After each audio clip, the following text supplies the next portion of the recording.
Okay, Prof. Boleh bermula, Prof.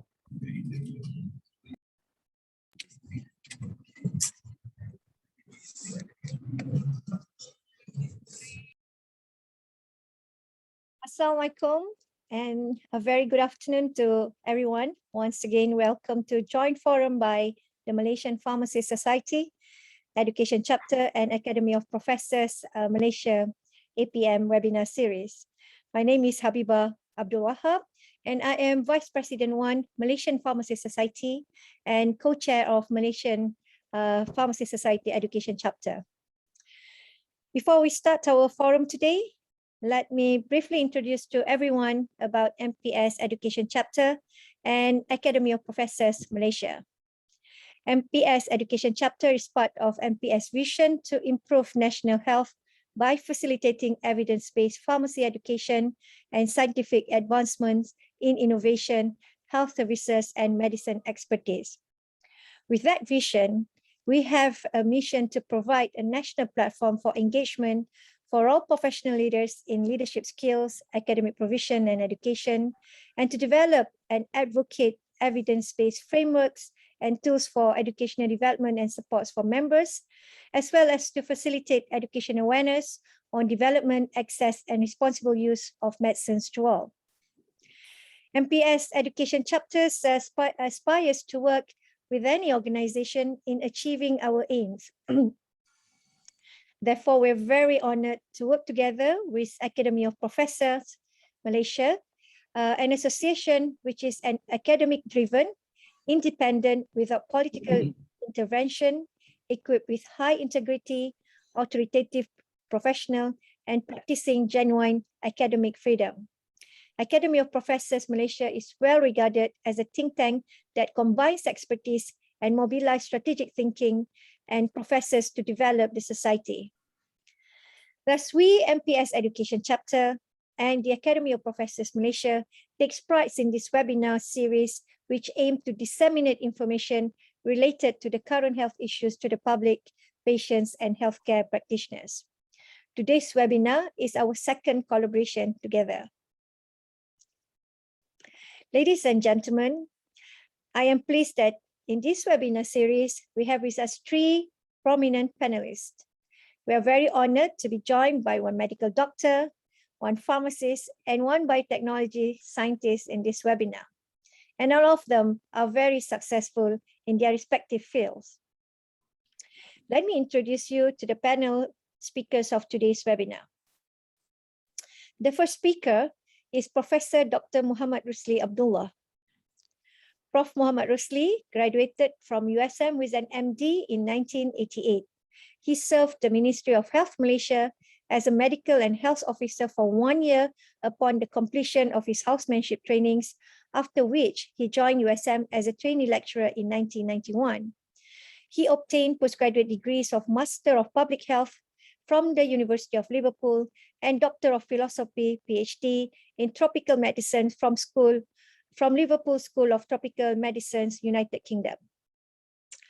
Professor Rusli has served in varied roles, including being the head of department at the School of Medical Sciences and Deputy Dean of the Academic and Student Development Division at University Science Malaysia.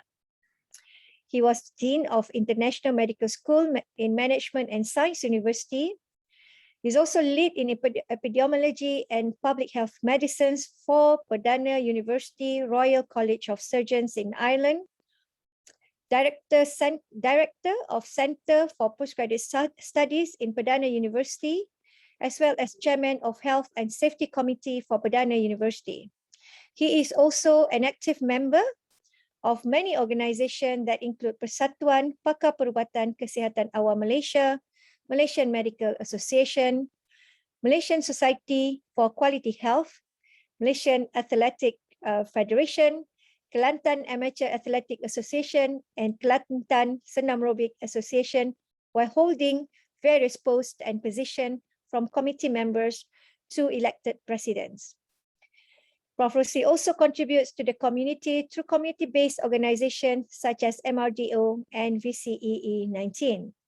Prof. Rusli has also been awarded fellowships both in the field of public health medicines and sports and exercise medicines. Welcome, Prof. Rusli, and thank you very much for being with us today. Thank you, Prof. Our next speaker is Associate Professor Dr. Gauss Azam.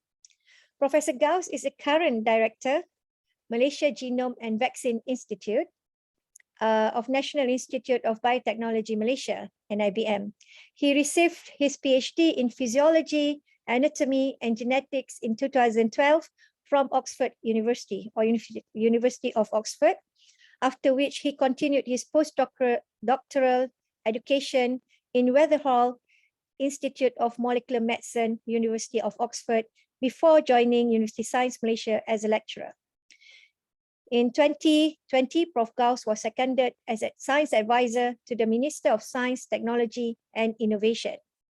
He is also an active member in the National COVID-19 Immunization Program, or PIC. Prof. Gauss was the 68th Lindau Nobel Laureate meeting selective representative from Malaysia. He was also the recipient of 2015 Young Investigator Award, Young Scientist Network, Academy of Science Malaysia, and he was a CAP Young Scholars for 2016 and 2017. He has been invited in many initiatives, among others in 2019, in Capacity Development Trainer for ASEAN Science Leadership Program Fellows, Head Foundation, and ASEAN Foundation, as well as in 2018, Constructing Malaysian Future Higher Education Scenarios in the Fourth Industrial Revolution from Ministry of Education. Welcome, Prof. Gauss, for joining our forum today. Thank you very much. Last but not least, our next speaker, I think, needs no introduction. He is one of social media influencers and our fellow pharmacist. Mr. Fahmi Hassan is a senior principal assistant director, Pharmaceutical Services Division, Ministry of Health, Malaysia. But he currently is pursuing his PhD in the field of social pharmacy in UKM. Previously, Mr. Fahmi obtained his bachelor degree in pharmacy from IIUM and Masters of Science from UiTM. Mr. Fahmi is also an author of several best-selling titles, mainly from Cakar Ayam Seorang Doktor. I'm not sure how to translate Cakar Ayam. Right? And he manages his own website, www.fahmihassan.net, and also actively tweeting about health-related topics on Twitter at Fahmi bin Hassan. He believes that public education on social media is one of the most important strategies to address misinformation and improve health literacy.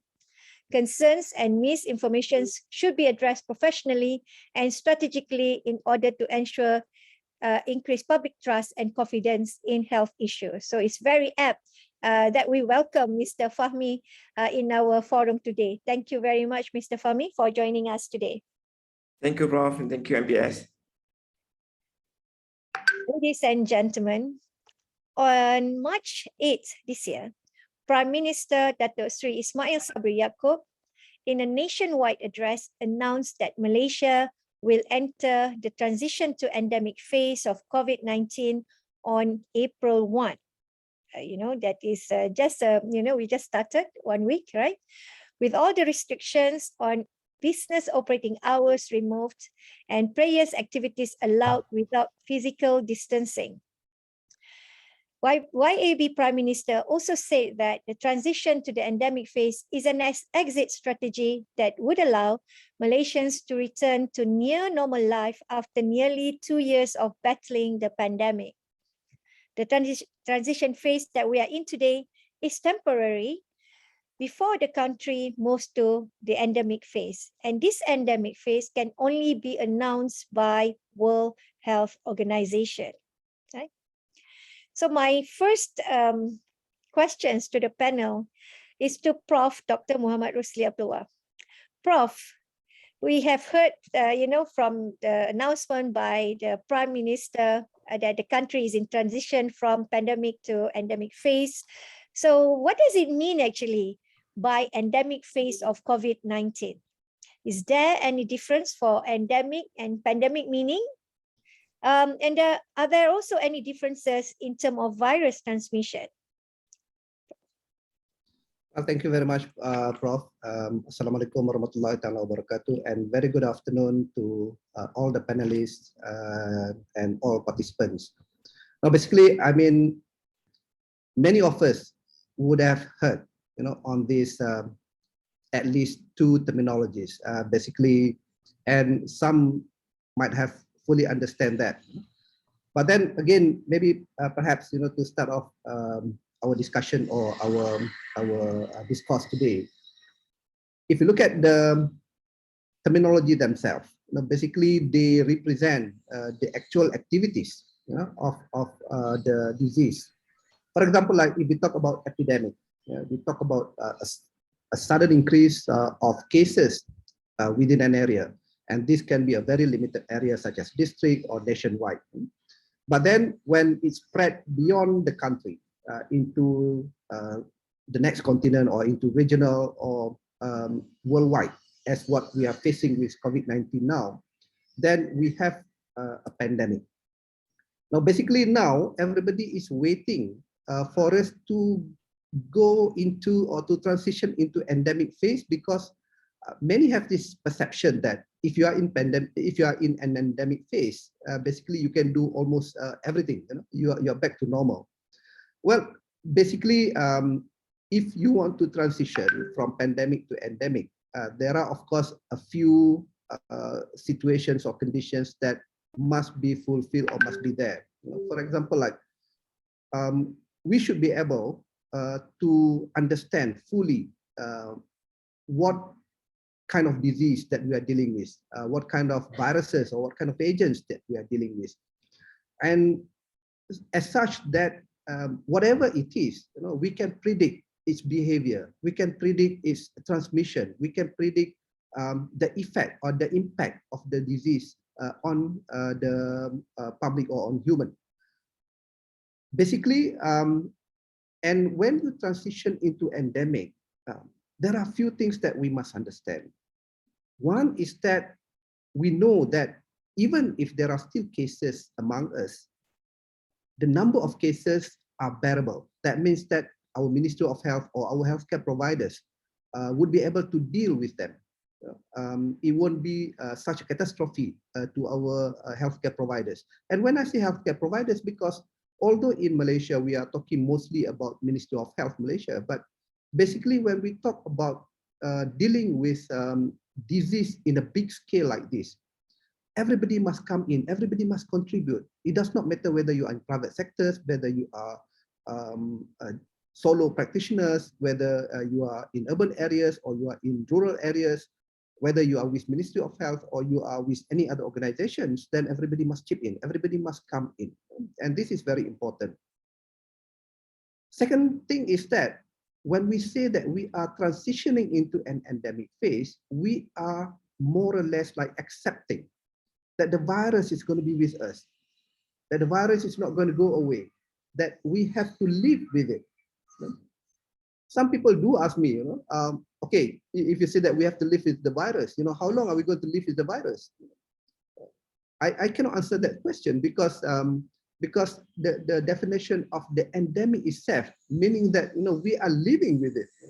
So whether one fine day we would be able to get rid of it, totally, is the desirous ambition, and of course it's desirable for all of us, but we should not aim for it as our ultimate outcome anymore.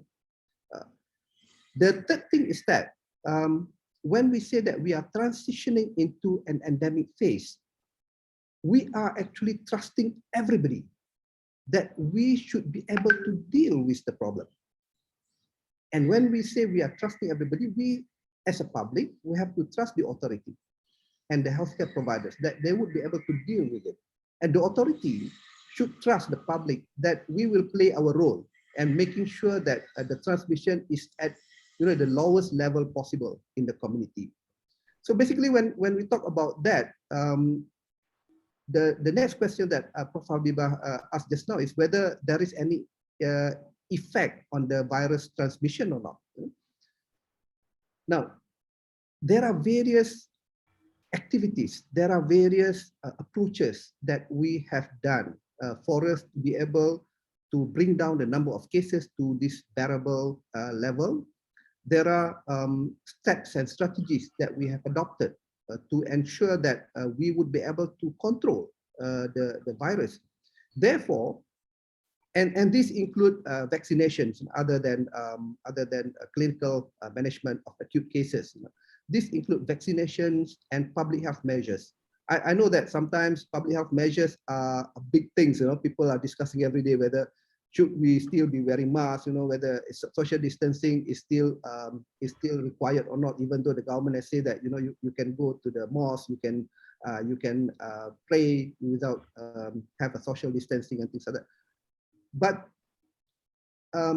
we have to understand that sometimes the public should be able to gauge for themselves what is necessary, what is needed, and what is for them, to practice. So basically, if we are all vaccinated,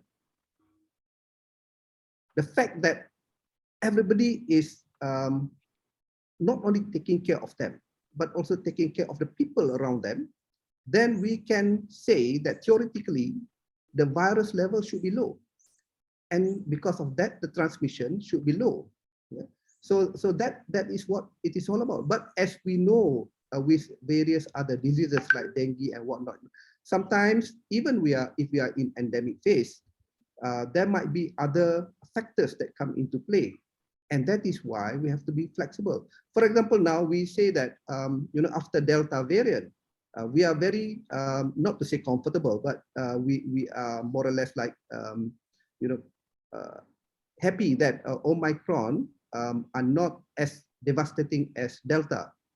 But now with the announcement of Omicron XC coming, and with the authority and the government saying that nothing much known about this, so we have to actually be on the lookout, be on the vigilance again. So even if we do transition into an endemic phase, we have to look around and we have to actually continue to study about the viruses, about the VOC that are going to affect us, especially when we open up, all other factors, to come in, such as opening up the border and whatnot. I think basically maybe later on we can discuss about specific details if you have more questions on this. Prof, I think you touched the very essence of the public health issue, that when we are transitioning from a pandemic to endemic phases, that we expect both the government and public must trust each other in actually containing the disease. Okay, so going back to the transition, Prof, maybe some of us are not really, we didn't really get it. When we become endemic, is it because the COVID-19 infection can be controlled with lesser severity infections than the previous ones? Yeah. Do we expect that, we may also, confronted with serious or more severe infections? Yeah, one thing for sure, if we decide to transition into an endemic phase, we should be comfortable, we should be confident to say that the number of cases that we are dealing with, are manageable. Meaning that even if we have encountered severe cases, we have enough beds in ICU, we have enough ventilators, we have enough treatment modalities to deal with it. And it should not be at an alarming stage. So if we still have a very big number of cases coming in with the severe signs and symptoms that need admission, that needs ICU care, that needs ventilators, for example, then it is actually not a very wise thing to do, transitioning into an endemic phase. Because when you transition into an endemic phase, one of the indirect perception that you're giving to the public is that, okay, now the disease is under control, You should not worry about it. Whatever happened, you should only get mild cases. And even if you come down with severe signs and symptoms, we should be able to deal with it. The other thing is that we know that these severe cases are linked to several comorbidities. Now, as long as we have these comorbidities, and if people are infected and these high risk groups are infected, then we have to expect the severe consequences or severe diseases from these people. So basically, when we go into an endemic phase, we have to tackle not only the virus itself, we have to tackle the transmissibility factors. We have to tackle the vulnerable groups. We have to tackle the high risk factors. Therefore, we have to identify what kind of people, which group of people that will be severely affected by this. So basically what I'm trying to say is that even if we transition into an endemic phase, you may still encounter severe cases, but then it might not be as many as when we were in pandemic stage. Prof, so you are saying that when the number of cases dramatically reduced and the signs and symptoms less severe, as well as when our healthcare system can cope with the disease, this is when we can enter endemic phase. Now we are transitioning, right? So at this point, Prof, do you think COVID-19 virus or the SARS-CoV-2 virus is still dangerous? It's still very dangerous, and can it cause serious complications and even death at this current time, as how it does to 1 or 2 years ago? Yeah. One thing that we have to understand is a pandemic is not a static experience. So we have to go through with it. We have to keep on improving. We have to keep on studying. We have to get more information, and we have to get more facts about SARS-CoV-2 and about all the variants. The problem is that transitioning also depends on many other factors. For example, like in a country that have lacked infrastructure in terms of healthcare delivery or healthcare per se, then a small peak in cases will be a burden to them, will be quite troublesome. So basically, for Malaysia, for example, the Ministry of Health, must come out periodically. I mean, I'm not saying that what you said last year and that's it. Last year you said no problem. Our healthcare is still intact. We can deal with it. But pandemic is not static, and the more resources that you use, the worse it will get, even though the impact is not as big as before. For example, in the early days of COVID-19, for example, people can afford to have a lockdown, and hospitals are putting all the resources into it. But as the pandemic progresses, then suddenly you realize that another lockdown will cause a lot of problems to the low-income group, for example. And then if you don't top up the resources to the hospital, then you suddenly realize that not many hospitals can actually deal with severe cases. So because of that, we have to be quite vigilant on this. Another thing is that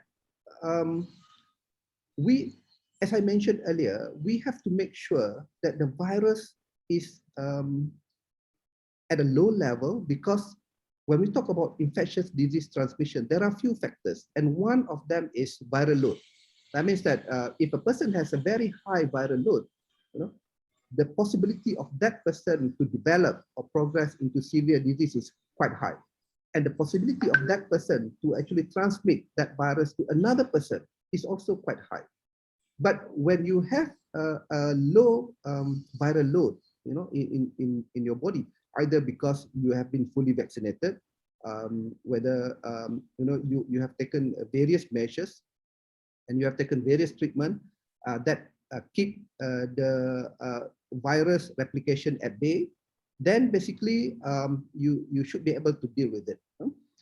Another thing is that when we talk about this SARS-CoV-2, I have not seen any paper that say that they are now less virulent than before. I've not seen any paper that say that the variants as it progresses cause less severe is less virulent than before. But it's perhaps that we are better protected against it now, that makes it looks like less virulent than before. So for this matter as well, as I said, that one of the main criteria when we transition into endemic phase is to continue the study, to continue our quest to know this virus better. And until we have that, and I would like to see actually a study that that looks into this. If the study affected the people who are fully vaccinated, boosted, and whether the behavior of the virus change or not, because so far we are talking about the total environment. We are not talking about the agent itself. And I think, as most of all know, that for an infectious disease to happen, there must be a favorable environment, there must be a very effective agent, and there must be a favorable host as well. That means that a weaker host to happen. So basically, I would like to see more data on this as well, for us to address this issue. Thank you, Prof. We noted your point about the pandemic is not a static situation. And you advised that, whether we are the government, the healthcare providers, or the public, should really have to make sure that the transmissibility of the virus is low. And we also noted what you mentioned just now about at the moment or currently there's no literature reports that SARS coronavirus 2 variant has low transmissibility. But the perception of public is that the COVID-19 disease now, right, or at the moment seems to be less severe. So this is my questions to Prof. Dr. Gauss. So is it because this perception is due to the success of our vaccination program, because of the changes in the SARS coronavirus, SARS-CoV-2 virus itself? Oh, thank you so much, Prof. Habibah, and thank you for inviting me to this esteemed panel. To answer your question, I think it's not a straight answer in a way, but I think it's a mixture of both, what you mentioned. Yes, of course, I think vaccination helped a lot. I mean, funny itself, if you think about it, 1 year ago in April, we were probably vaccinating at, I don't know, 5% of the population. I mean, today, if you look at the website COVID Now, Malaysia has actually vaccinated 97% of the adult population, and then 91% of adolescents, 12 to 17, and about 36% for the children, because the children just started. So I think within 1 year, I mean, we've done amazing things, and it's so different, April last year and April this year. And of course, with the vaccination, you see a much better protection, especially towards death. And I think that's always the important thing that people have to remember, when vaccination protects you from getting the severe COVID symptoms, and that includes having you going to hospitalization and going to ICU, and the worst case scenario is death. And as you can see that even now with the cases, actually now it's going down already. It's peaked last month, I think sometime middle last month, when we had about 30,000 cases a day. You saw that the number of deaths was not very high. I mean, it was about, I think, 60 to 70 deaths per day. I think now it has gotten down to less than that. But I mean, in contrast to what happened in last year in October, when we had about 10,000 cases, but there were hundreds of deaths per day. So there are, again, these two reasons. One is people are more protected with the vaccine and with the booster. So I think this science have shown that the vaccines have helped people getting the mild symptom of COVID. However, with the new variants that are coming out, we saw that, especially in Omicron now, that it sort of still allowed you to be infected, although with mild symptoms. So I think most people who are infected with Omicron, if they are already vaccinated, they will have a bit of mild fever, coughing. I think now a lot of people have mentioned coughing, because Omicron seems to be, at the upper respiratory tract. And of course, it has been shown that Omicron is much more transmissible than Delta or Beta and Alpha. So Delta was more transmissible than Beta and Alpha, and Omicron is more transmissible than Delta. That's why you see a higher number of cases. But we also saw from data all over the world that Omicron is not as severe as Delta. But that is the two reasons. One is that it could be that the virus has mutated itself, that it's being more transmissible, but it doesn't cause the severe outcome of COVID-19. But of course, there's also the fact that during this time when Omicron appears, a lot of the population has been vaccinated. And of course, you have to see that a lot of the studies that have come up comes from the Western world, where the vaccination rate are very, very high. I mean, a lot of the studies come either from the UK, Europe, or the US, where vaccination rate is very high. But I think people have not looked at it. This is what I think what Prof. Rusli also mentioned just now. I mean, the studies should be done a lot more, especially at the lower income countries where vaccination rate is lower. But of course, I think it's very hard because to do these studies is quite expensive. So only the rich countries are able to do it. Whereas the data you want to see is from the poor countries. So I think there's a balance there. So in terms to answer your question, yeah, I think that the two factors play a role: high vaccination, high boosters, and virus mutating to become more transmissible, and it seems to be less deadly to the population. What you said is with this high vaccination rate, also followed with a booster, and also the fact that the virus itself is actually transmissible, even though at a high rate, but they are actually allow people to be infected with mild symptoms is possibly the reason why we see and why the public think that the COVID-19 disease seems to be less severe at the moment, right? So on that note, Prof, I would like to congratulate you and National COVID-19 Immunization Program, PIC, and the whole nation really appreciate the role of the committee in successful reducing the mortality rate, especially of COVID-19 disease. So congratulations, Prof. You also mentioned about the mutations, and we all know that the virus mutates. In fact, it mutates every day.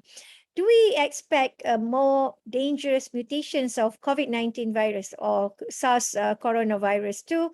I think we have to inform public here that the COVID-19 is a disease, but the virus is actually the SARS-CoV-2. So I hope that I will not get mixed up. My question again that, with you mentioned about these mutations, do we expect that in the future we have a more dangerous mutation of COVID-19 virus, or it will just, keep on becoming less severe, and less dangerous? Right? Yeah, I mean, that is a good question, Prof. Habibah. And to be honest with you, I think no one knows until now, because one thing that we know is that virus evolves, and I think we've seen this over the past 2 years, from the original Wuhan strain to now the newly reported XE variant of the Omicron. But how the virus mutates, I think we just have to see in the future. That's why the genomic surveillance is still very important. We need to know what is happening, especially when there's a spike in cases, especially you see like countries like Hong Kong, for example, suddenly there is a spike in death, where I'm not sure what's happening over there. It could be that their vaccination rate was a bit slow last year. I think they're ramping up their vaccination rate, but I think this is where genomic surveillance comes in. You need to know what sort of variant that is actually, causing all this infection. But I will not say that the whole, the perception that the virus is less lethal is 100% true, because we do see that a lot of the deaths that happen in Malaysia, because we have a lot of data in Malaysia, the death occurred in unvaccinated people.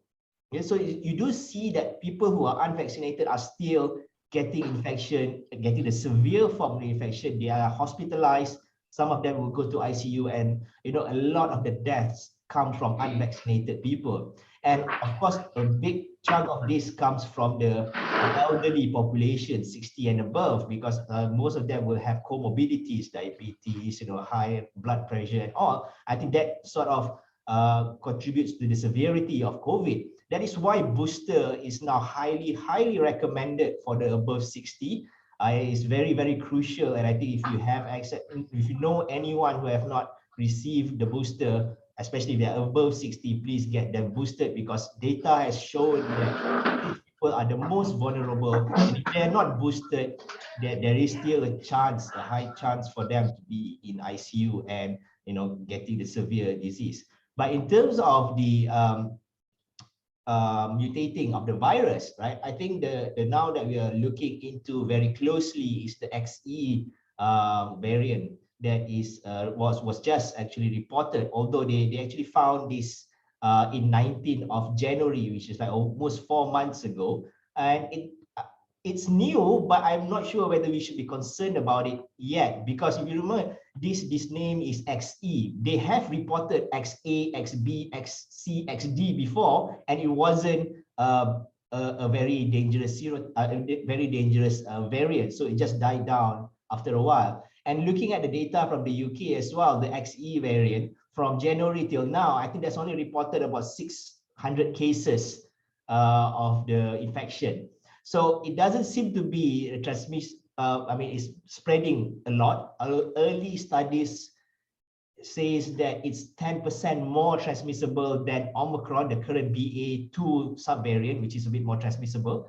But in the real world, it doesn't seem to be spreading a lot. And there's again a lot of factors there, because this data comes from the UK, and most people, at least a lot of people in the UK, have been infected. They are fully vaccinated, they are boosted, and they have also been infected with Omicron. So in a way, I mean, their population is very, very vaccine. I mean, the antibody levels for the population is very high because they've boosted, and because they've been shown that Omicron, although you have been infected with Delta, you can still be reinfected. So some people have 2 infections already. So maybe that's the reason why XE did not spread, but we are not sure yet. It's still very early, and we hope that the virus will mutate to become a weaker version of itself, not a more deadlier version of itself. So I think we will see this virus around for a long time. I mean, we've seen a lot of coronavirus previously. SARS-CoV-2 just sort of started 2 years ago, or almost 2.5 years ago. So I don't think this virus is going to go away, but I think with booster and with the mutating of the virus, we hope that it goes into a more less severe, that we do not have to worry so much in the future. But there is also a lot of studies that are currently being done. And I think one of the prominent one is the pan-coronavirus vaccine, which will cover not just SARS-CoV-2, the whole variant of SARS-CoV-2 and the beta coronavirus. So a lot of the coronavirus. So when that vaccine comes out, I think we will be a lot more protected in the future. Prof, we look forward to the pan-coronavirus vaccines, I quite like the fact that you said just now that the virus evolves, and we have no ideas whether future variants can become little or less lethal. We see with influenza virus, right? We live with it, and then suddenly we have a threat from H5N1 or H9, H5 and 7 and so on. So I fully agree with you that we have to do the surveillance on the virus so that this will give the public at least some sense of I don't know, security maybe.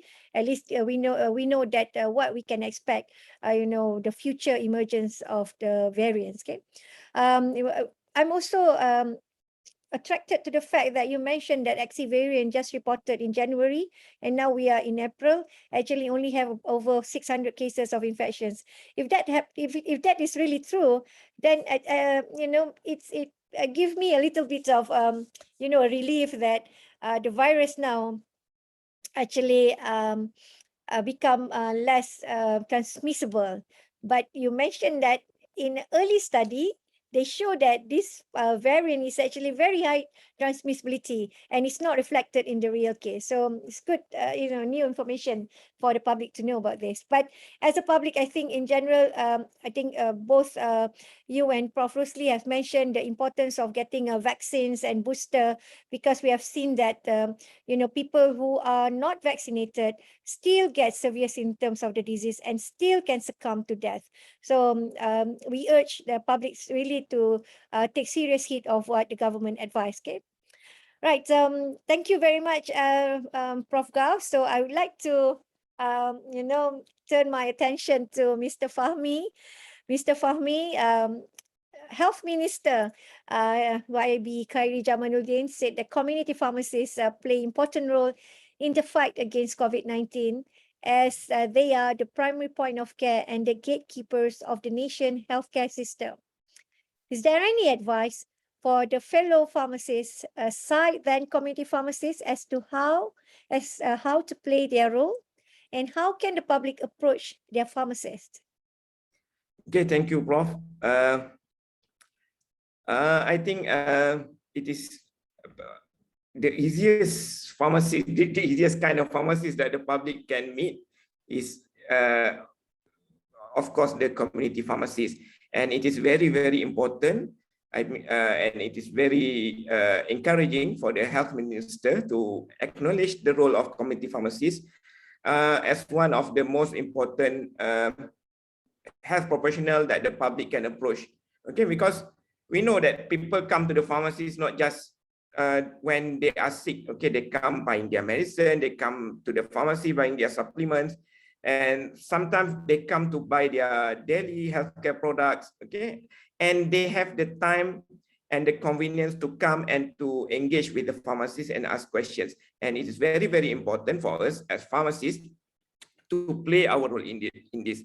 And how about the non-community pharmacies? Maybe to me, if the problem here is the visibility. Okay, maybe some of the public don't really know what pharmacists do besides the community pharmacies. So as pharmacists working in other sectors, whether in hospitals or whether in academics, manufacturing, and etc., I think the best thing that we can do to make the public to approach us is to increase our visibility. And how to do that is just by getting more involved with all the current issues that are being addressed by the nation. Okay, for example, for COVID-19 vaccination. Okay, even though that maybe some of us are not working directly in the PPV or working directly with the public, okay, we can actually try to contribute or try to understand how does this vaccination happen. Okay, personally, I get involved with PPVs. I try to work at several PPVs. I try to work with NGOs. I want to know how bedridden vaccination being carried out, how vaccination are being carried out to the foreigners, to the immigrants. Okay, by engaging with them, we can know what are the real issues, what are the real questions and concerns that they want to be addressed.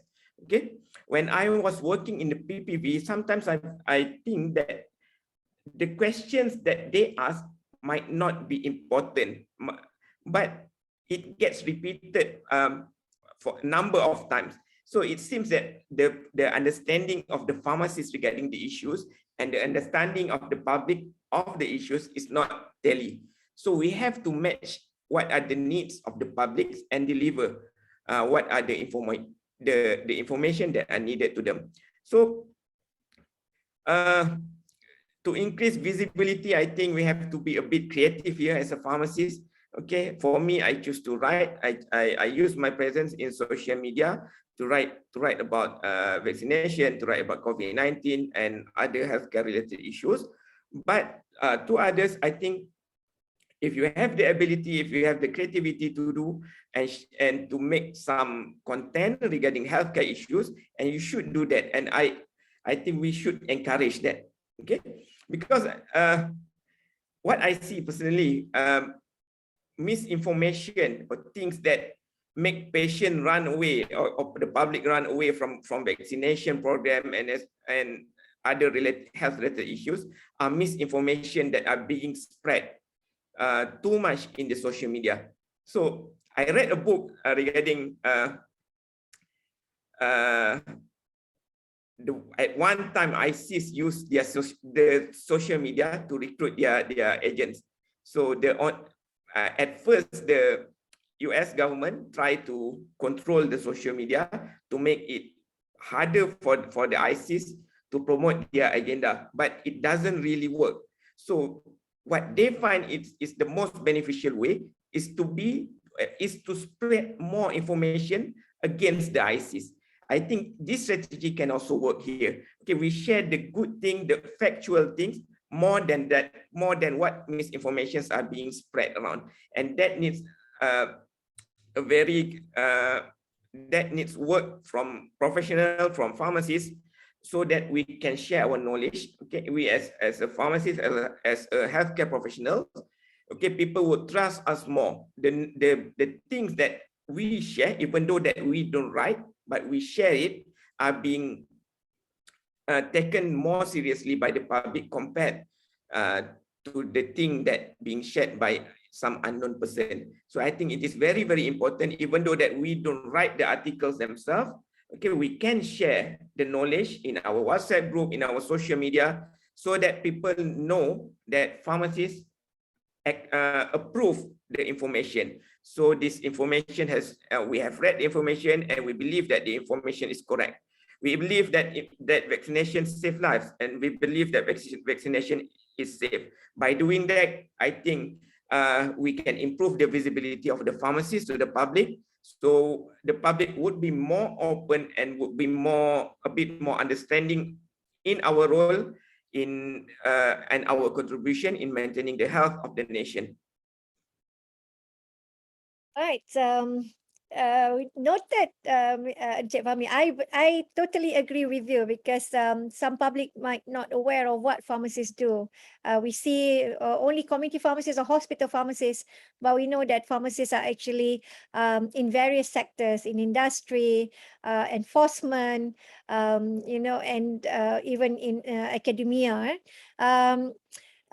So I also like your point about pharmacists can play a lot of role in giving the right information to the public to ensure, in our case now, is actually successful vaccination program, because we want all the public protected from the disease. Okay, and I want to laud your effort as a pharmacist. We usually are we're not, we are usually people who are actually behind the scene, right? Sometimes people say, like YB Minister says, that we are the unsung heroes, right?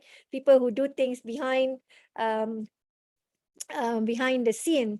And you are one of a very unique pharmacists. You go out to the social media and you want to encourage us to use social media to spread the right information and share our knowledge for the benefit of the public health. So I really laud your efforts, and I hope that you will continue and be patient with combating all the misinformation to the public. Right. Now we go back, because what is public belief, right? So it is associated with all the the information that they got from the WhatsApp, from Facebook, from Instagram, from Twitter. And some of those popular belief is actually public feel that most people who get booster vaccines will experience worse side effects compared to the first and second dose. And many people believe that their health deteriorates after after receiving booster dose, do you have any advice to the public related to these issues? Maybe I reword again. When they have the first and second dose, they feel better, they feel protected, but they believe that when they get the third booster and the third dose as a booster, their health start deteriorating. What is your advice to the public related to these issues? Okay, thank you, Prof. Personally, I think it is not wrong for the public to feel worried about taking any type of vaccine. The worry is not wrong. Okay, what is wrong is believing in something that is not correct. Okay, that is something that we need to address. Okay, but being worried, I think it is common. It is human to be worried. Taking an injection, taking a vaccine that is newly developed, I think it is worried. But it is important for the worries to be addressed by the pharmacies.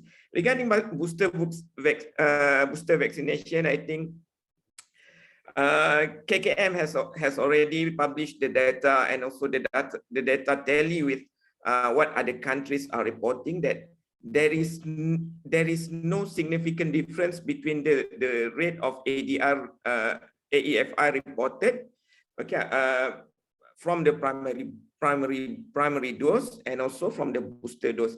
That means that whatever that we hear from the in the social media, we hear in the Facebook, in the Twitter, we hear that patient getting lots of worse side effect from booster is not reflected with the actual data. The actual data said that it is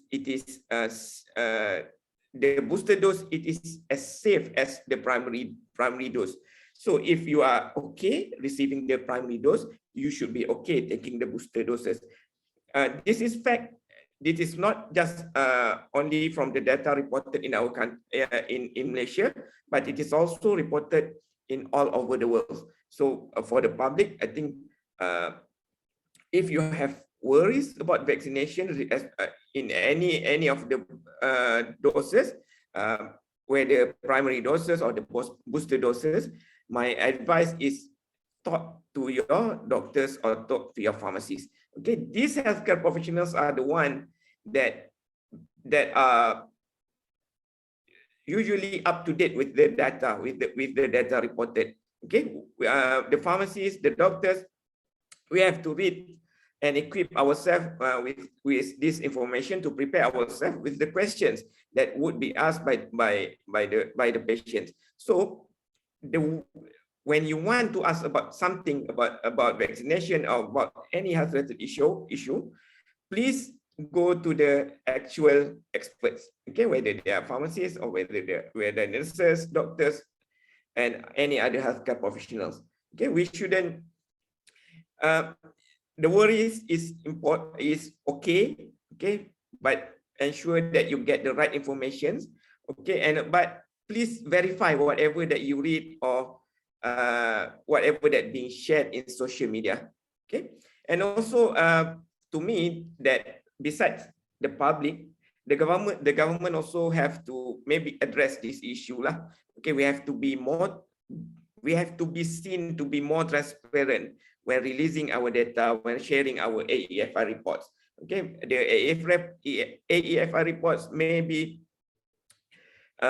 presented more widely, and also we should always encourage the pharmacists or the doctors to report whatever AEFI being reported by the public to them.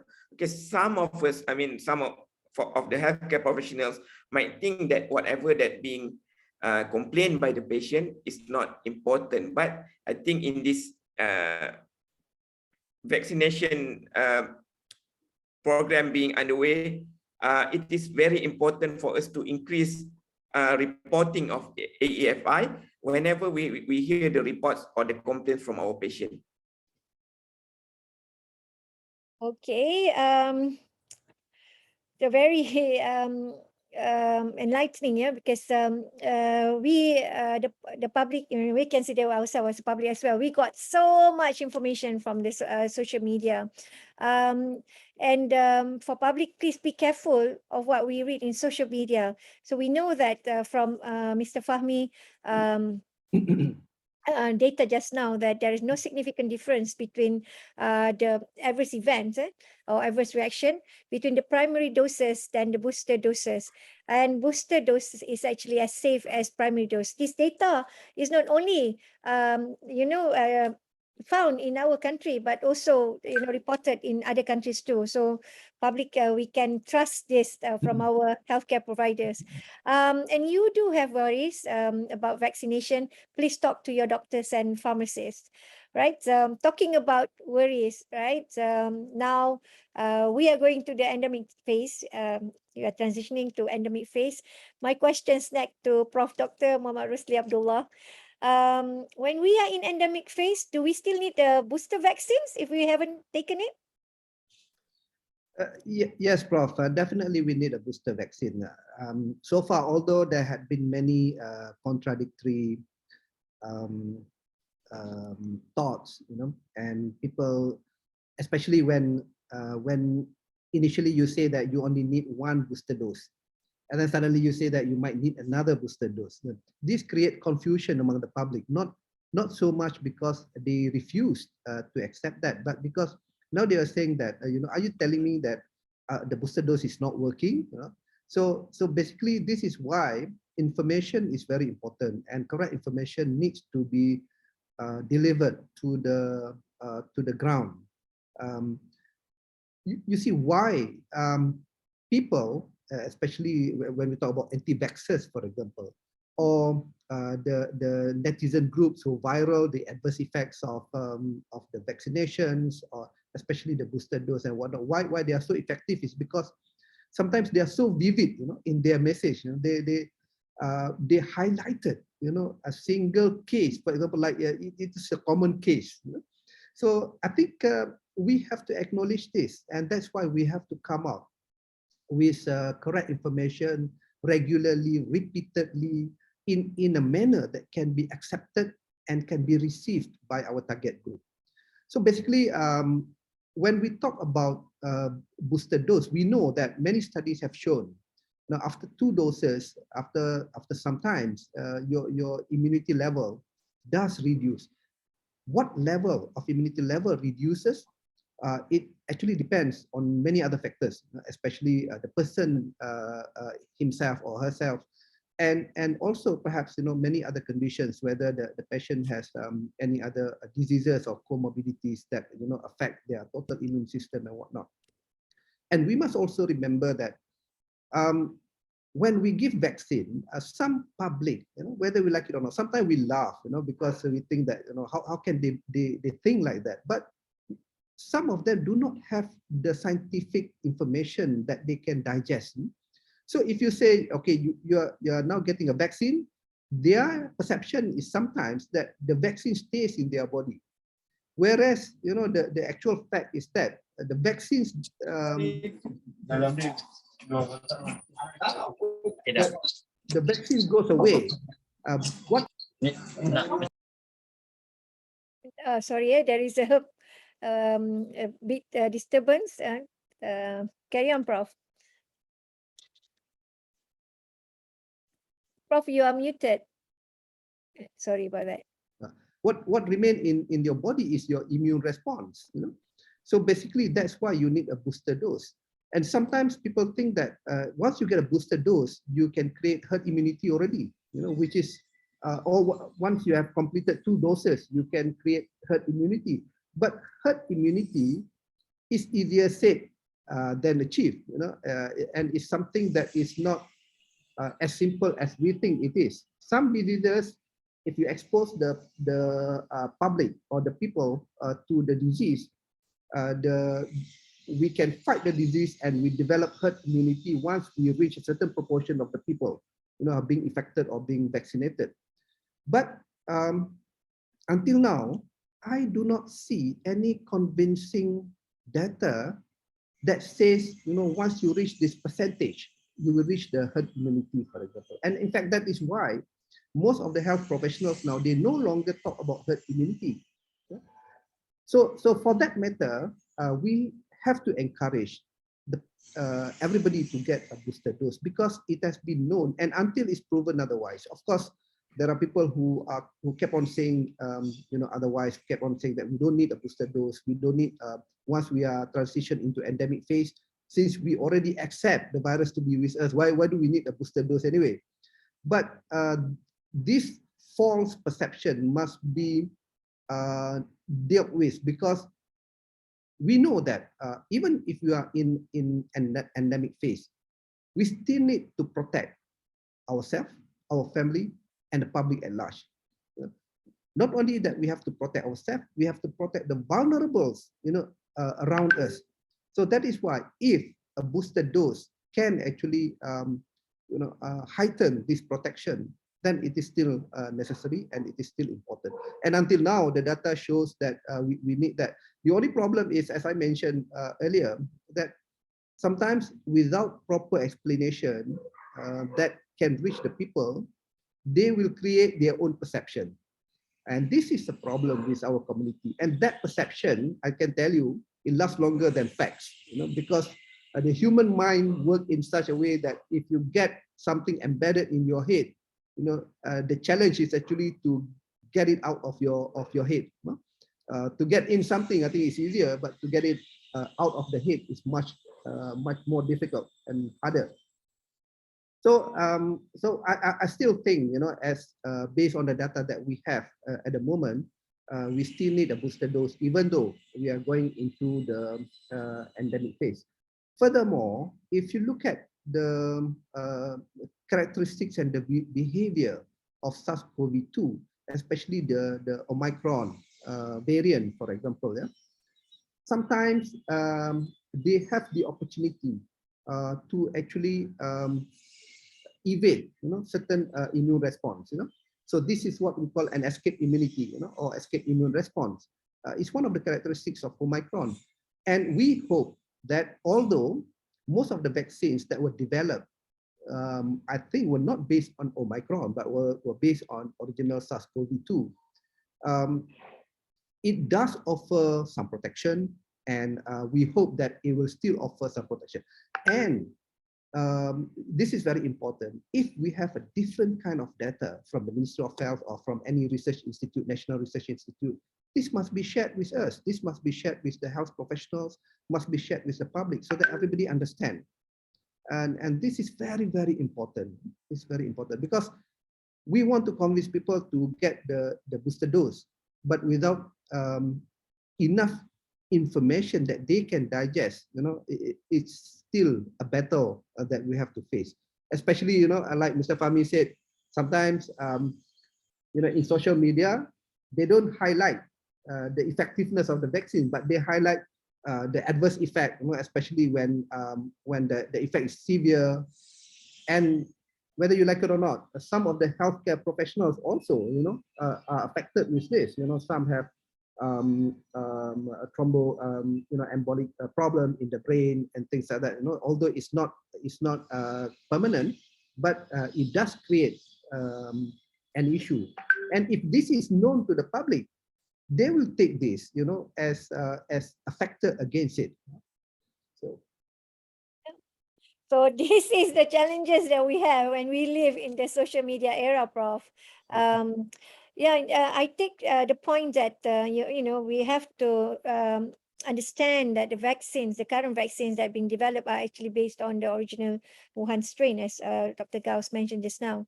Right, so we are waiting for the coronavirus vaccines. Okay, thus with the many variants that are around, we have to listen to the public health expert like yourself, Prof, that booster dose is still desired. Okay, so medical doctors and pharmacists, we've been advised to be persistent in giving the right information about the need for booster dose to the public. Thanks also for sharing with us, Prof, that sometimes we forget that even in endemic phase, we still need to continue to protect ourselves, family, publics, and the vulnerables. Thank you, Prof.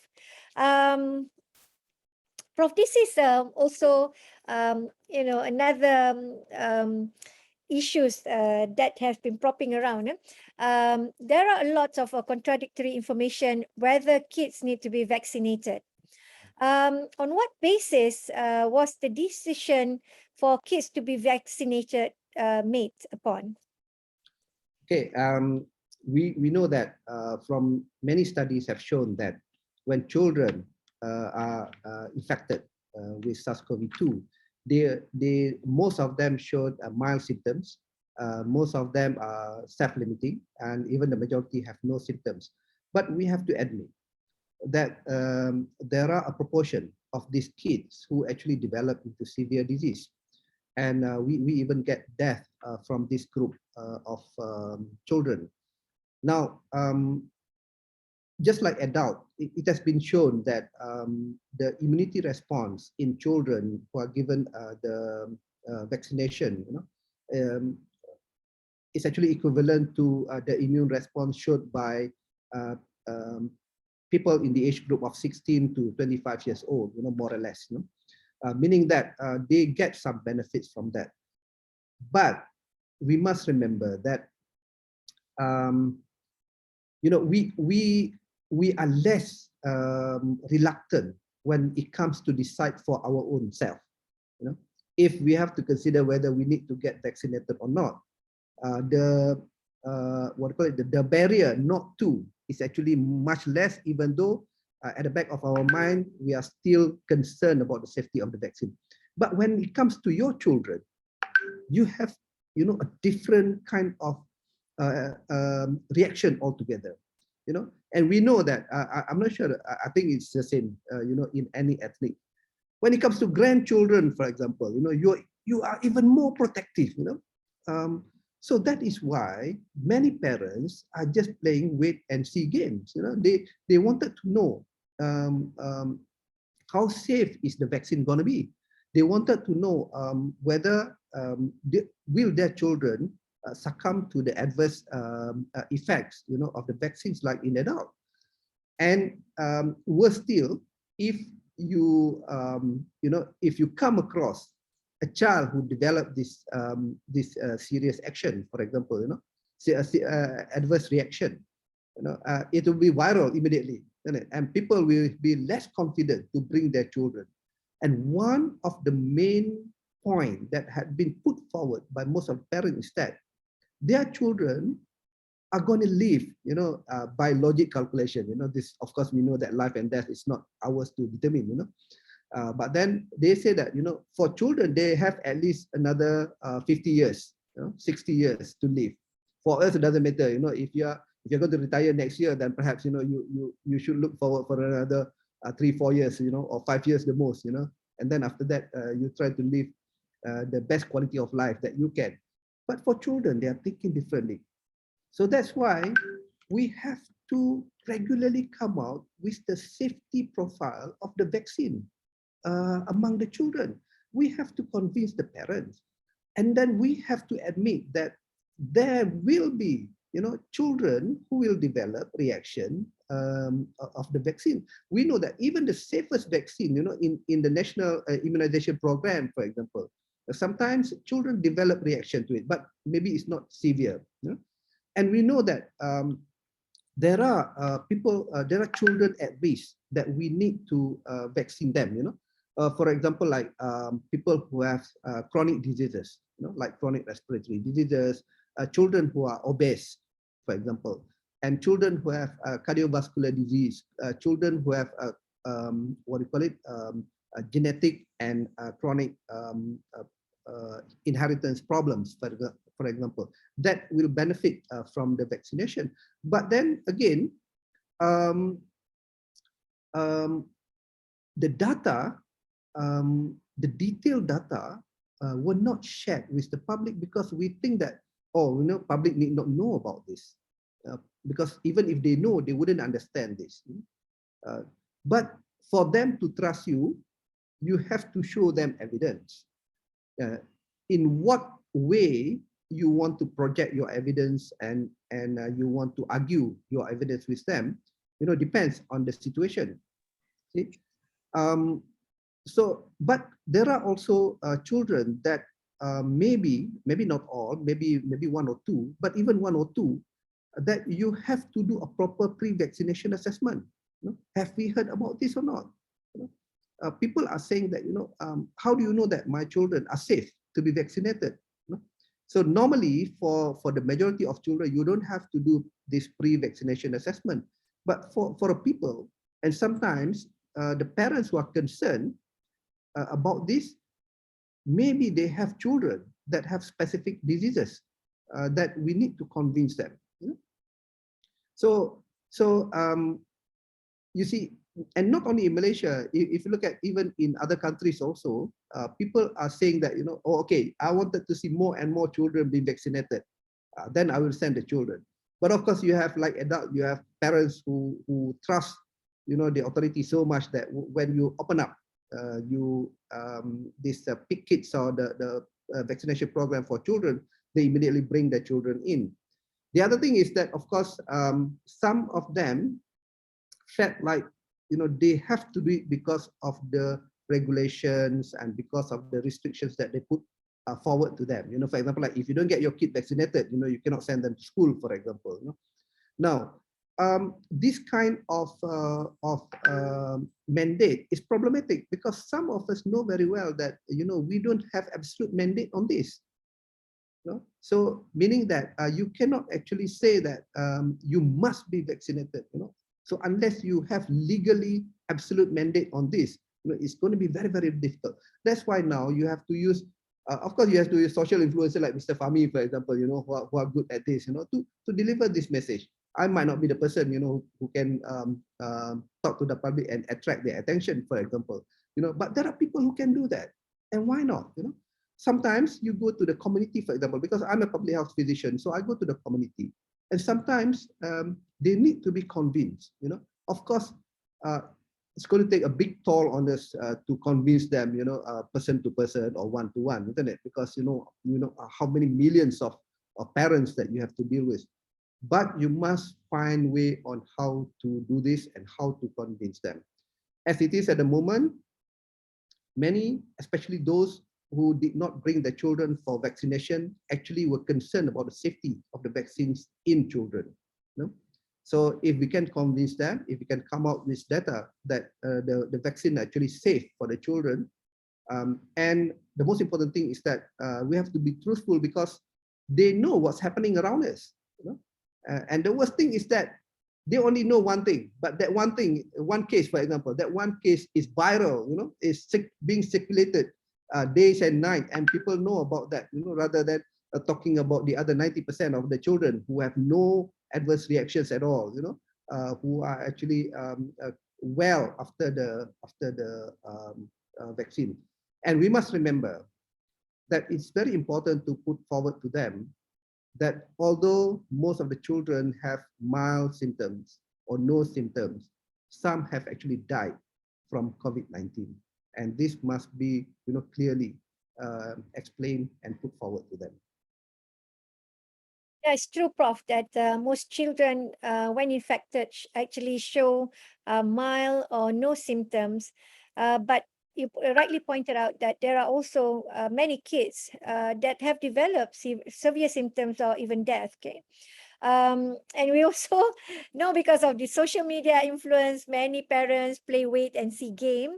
And your advice is actually for the government or the healthcare provider to provide safety profile report of children vaccination in order to gain trust from parents to protect our children from the disease by vaccination. Yes, Prof. Especially if I can chip in, yeah. Especially, you have to compare them, with the MISC, because there will be a possibility of children, once they are infected, they can develop MISC.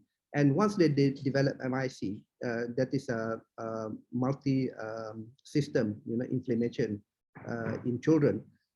Then it can cause a very severe disease. It can mimic Kawasaki disease. It can mimic Kawasaki toxic shock syndrome and whatnot. So basically, this must be explained to them because I think some of the parents, this fact eluded them. That's why they are still concerned about this. So I think I have we all have children. I think our children's our main concern. So I think you are right that we have to gain trust and try to report the to share with them, the safety profile, and also to actually, you said that to, in a way, educate, the importance of our kids being vaccinated. I'm going to ask this question to Prof. Gauss, right? We are talking about belief, perception, Prof. Gauss, because we are living in social media era. There is a belief that, public belief that COVID-19 vaccines can alter the human's DNA. Do you have any advice to the public related to this topic? Yes, Prof. I mean, that is also at point. This concern that the vaccine, or especially I think the mRNA vaccine that they say can actually alter the human DNA, has been around for almost 2 years. It started when the first COVID-19 vaccine, because the first one were Moderna and Pfizer, both are mRNA. It came out during that time, and for some reason it came up again now during the booster session.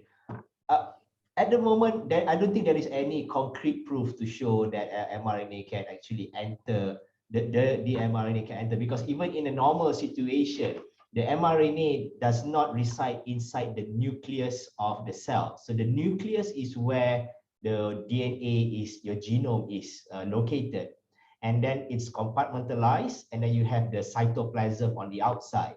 So the mRNA is usually is in the cytoplasm of the cell. It doesn't enter the nucleus of the cell. And this is also true for the mRNA vaccines. So in our normal everyday life, we have millions and millions of mRNA in our body being made all the time to regulate our genes, our skin, our sweat. All of them are regulated by mRNA. So it's always present in our body all the time. And this mRNA vaccine is just another code to tell our body, right, this is the code for the spike protein for the virus. Make the spike protein so that the antibodies can react to it. So in terms of scientifically, there is no evidence to show that mRNA can actually alter the genome of anyone. I think sometimes people confuse with CRISPR.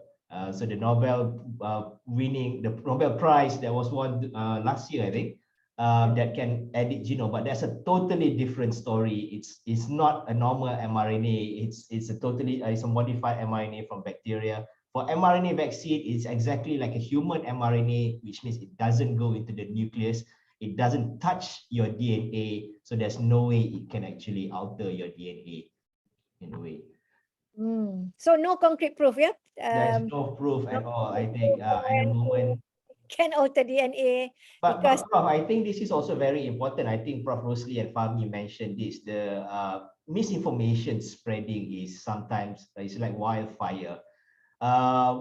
Even though things have been answered many times, people still spread, because you see that, how many of you actually spread a message if you see like, oh, 97% of Malaysian adult population have been vaccinated? No one forwarded or shares those messages. But if you get a message saying that my child, this kid got severe kusta or gila or something like that from vaccine, or everybody shares that everywhere. And then it usually it's not related to the vaccine. And I think I've heard the NPRA director also mention just a few days ago, there were, I think, some severe effect of vaccine, but so far until now there is no evidence in Malaysia that vaccine causes death, or the AFI that causes death, because there's been a lot of also misinformation about the vaccine causes death and all. So I think at the moment those data I think that there has been shared, but I think it's just because this sort of information, when it's shared, it doesn't get amplified. But I think this is where, Fahmi and his MedTweet community, and we have been engaging with them so much. And I mean, the success of the vaccination last year was also due to people like them, who have been spreading all this message loud and clear, and giving the confidence to people. And I think this is where, again, now, not only them, the pharmacists, the medical doctors are all is needed again to actually spread this information about vaccination, boosters, kids vaccination, as Prof. Rusli mentioned just now. A lot of parents are worried. But I think another information that people hardly talk about is the long COVID effect after you've got the COVID, right? Of course, children can get COVID without vaccination. They get mild, not severe. But we do not know the long COVID effect of that infection, right? Because it has been shown that people who have gotten severe COVID, especially those who goes into ICU, have almost like a permanent scar in their lungs, and it affects in a very long time. We don't know how long at the moment. So the severe COVID shows that you're short of breath for a very long time. I think if you talk to people who have been into ICUs last year, they will tell you that probably they would not have been fully recovered yet, even now. I've talked to people who have been 6 months after they've gotten COVID. They will still say that I'm still very breathless when I walk up the stairs. And this is also true for kids. When they get, we do not know, because it's still very new. We have to look at what happened in the next 10, 20 years, whether long COVID is going to affect them throughout their life. So I think this is also another sort of information. I mean, there's not much data on long COVID. We know there is some data to show that long COVID is there.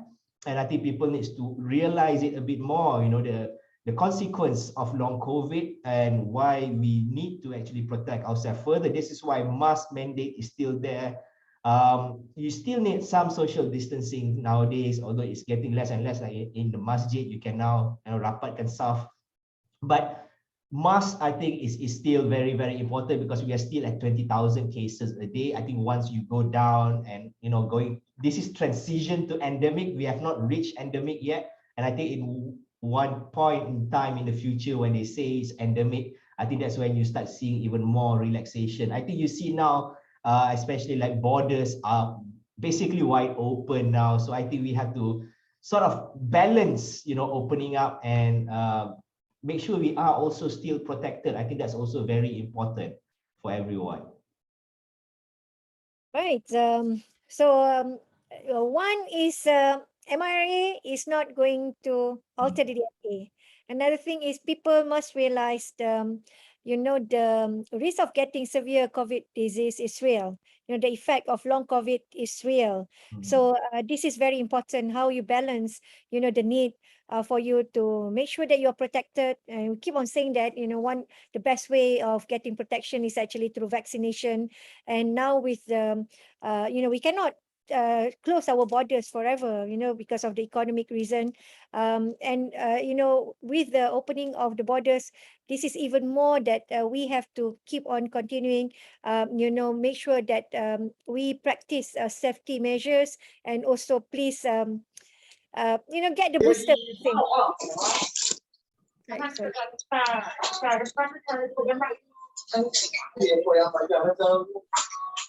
sorry that we have another.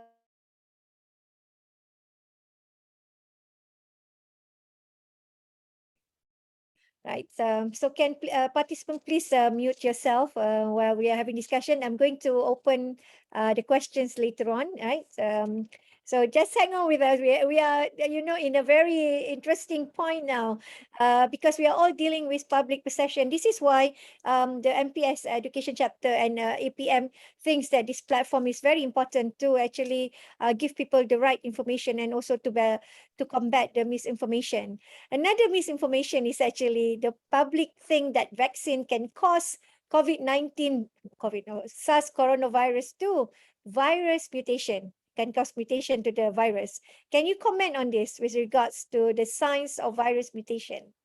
Right. So I think also there's also a question just now I saw, like, try to explain how mutation occurs in the layman term. So basically, how mutation occurs is that when the virus replicates, right, it replicates its DNA, or in this case, the RNA of the virus, and in certain cases, it will make mistakes during that replication. No replication is 100% perfect, right? I mean, this is also how you get a lot of other mutations. But during the replication, because you remember in a virus, when it enters a cell, it replicates itself depending on the virus. It can be thousands to millions. And when you do that in such a huge amount, errors will occur. So that is usually where mutation happen, right? During the replication, error occurs. Then you get a different RNA sequence. That's how you, in a layman's term, you get the mutation.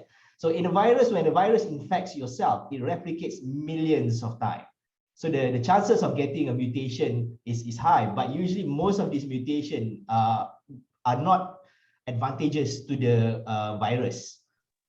So they will basically be, when there is this mutation occurs, the virus will be sort of die, or because it's just not advantageous to the virus. Sometimes the virus will get a beneficial mutation, and this is where you see when the new variants come about. The beneficial mutation will mean that it has a competitive advantage towards the original strain.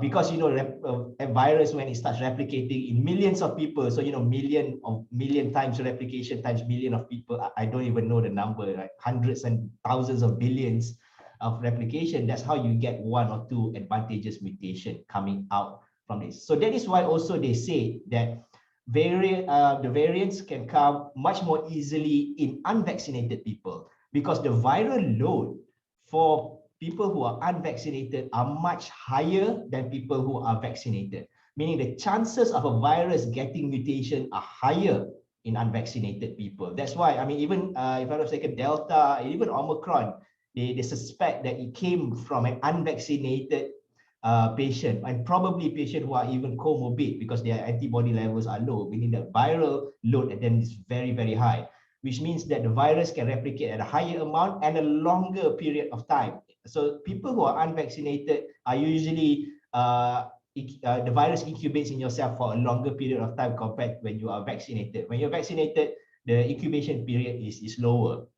So in terms for virus that might evolve because you are already vaccinated, I mean, the possibility is always there.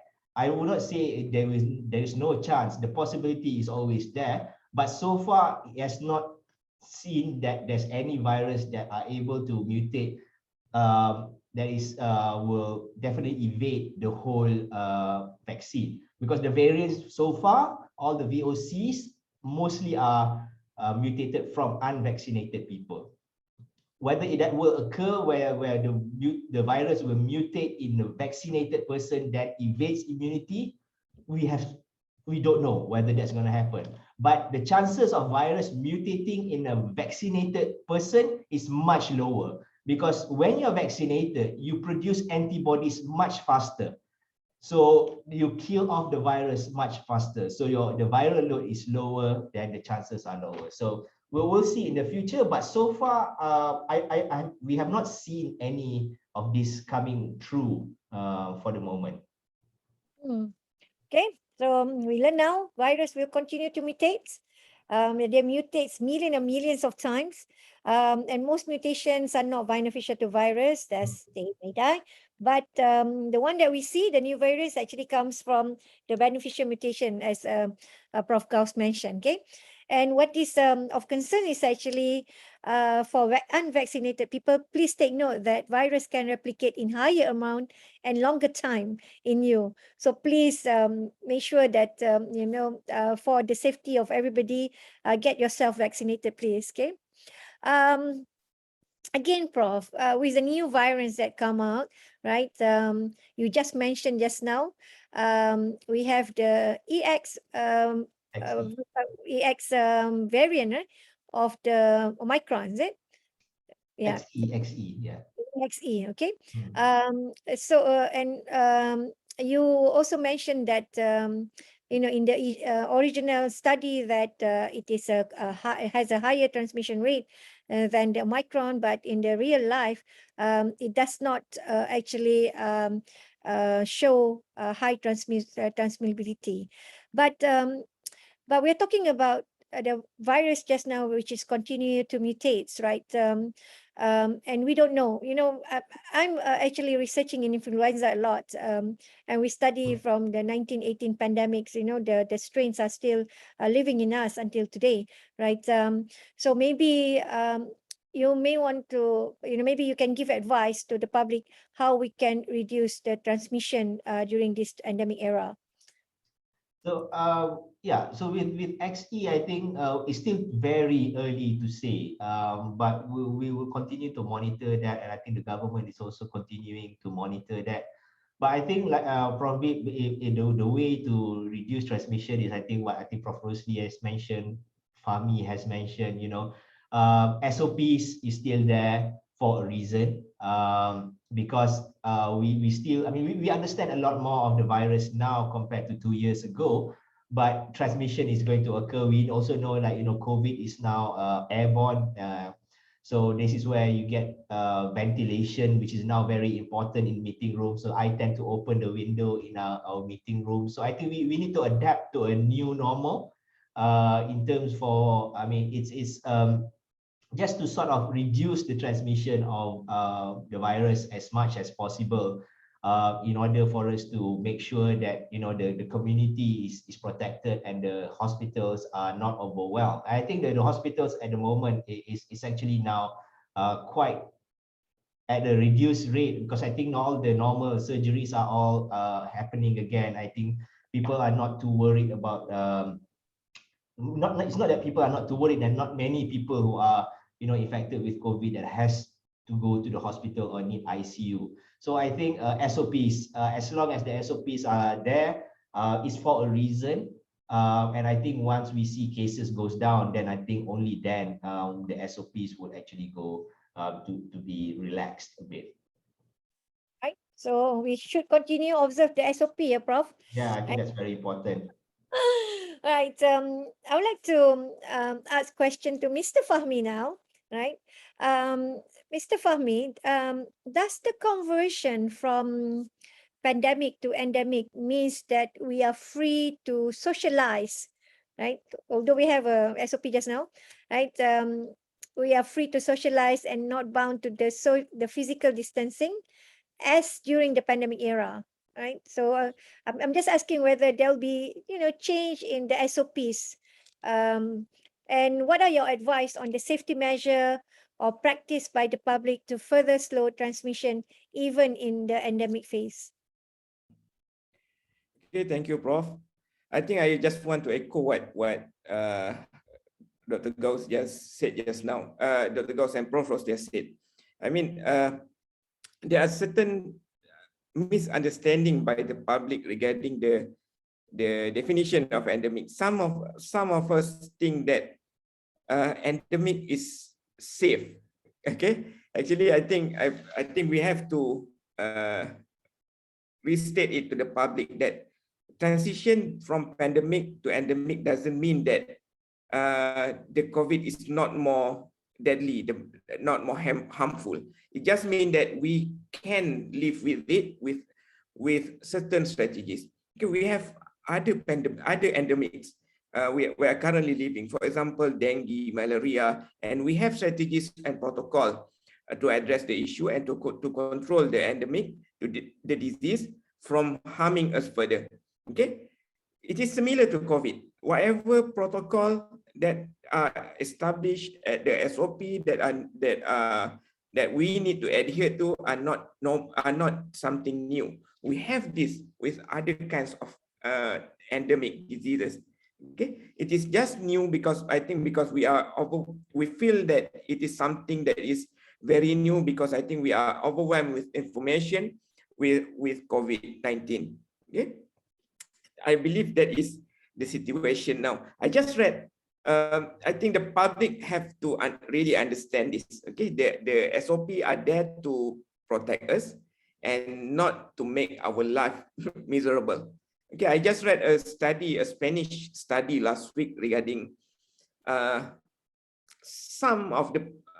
most of us would think that it is safe for us to neglect the SOP to be free of mask when we are socializing with our close family and friends. Okay, what they test this theory called the friend shield effect. They think that if we are socializing with someone close with us, it is very safe.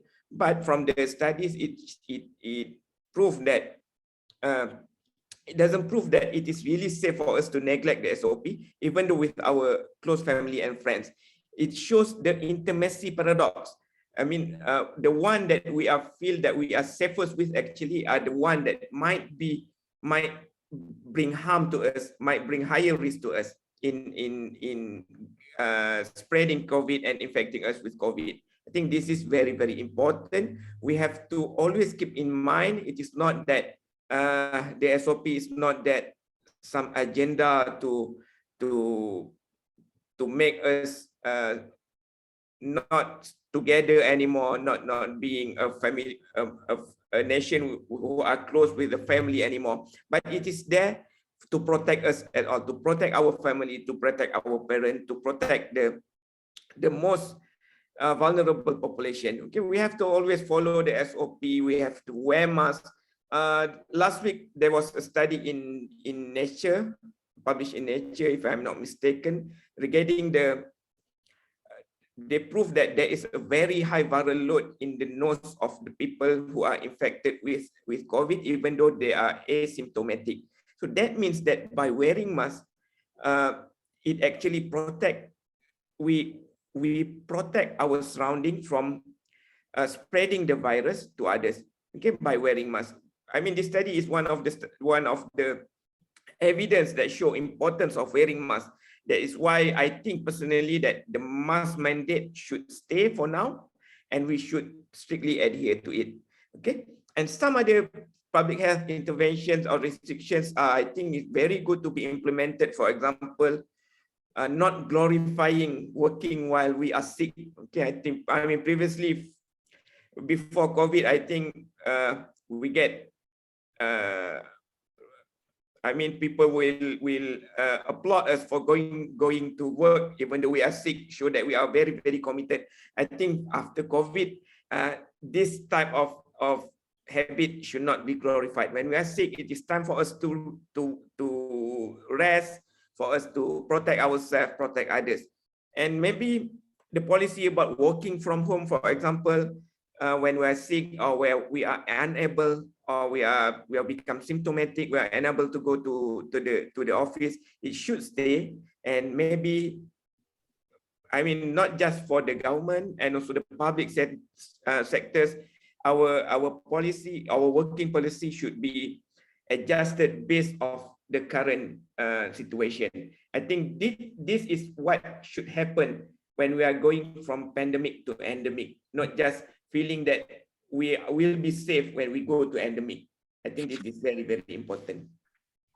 Oh, thank you. You know, when we talk about SOPs, you know, physical distancing, but nowadays, you know, the governments have allowed the congregational prayers in mosque, in surau, as well as religious ceremonies at houses of worship, right? Without having to observe the physical distancing rule that, you know, you mentioned that we have in our SOP. Yeah? In this case, I know it's a bit sensitive, but I think it's something that the public must, you know, embrace, you know, understand this fully. So in this case, maybe you can advise the specific measures that the attendees or the person in charge in the place of worship can do in order to reduce the risk of COVID-19 transmission from one people to the other. Okay, I think personally, first and foremost is at our individual level. I mean, we have to be responsible in protecting our society. If first, I would advise if we are symptomatic, even though we are not tested positive for COVID, I think don't go to the mosque or any congregational prayer. I think this is very, very important, and it is what had been advised by the religion. Okay, you should not go to the mosque to pray together with everybody else when you are sick, regardless of whether you have COVID or not. Okay, secondly, I think currently I think people are really miss going to Tarawih. Okay, really miss going seeing their friends together at the surau, and it becomes a very sensitive issue to be discussed. But I think it is very important, and someone have to play to be the bad guy to remind ourselves so that this situation doesn't worsen the COVID situation in Malaysia right now. I think SOPs are there from the mosque that I go, that I went. I see that people are wearing masks, even though there are no more physical distancing. But I think some SOP should be a bit stricter and become more clear. For example, I think the most important thing for COVID is, especially in mosques, is the ventilation. I think I did not see this being applied at most of the mosques that I went to. I think the AJK Masjid, I mean the religious body should encourage this issue. It should highlight the importance of this issue, so that to improve the ventilation whenever any solat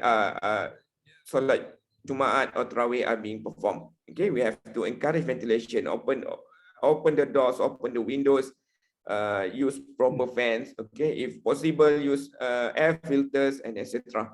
Okay, I do not see this being highlighted, especially in the local settings at the mosque and the surau itself.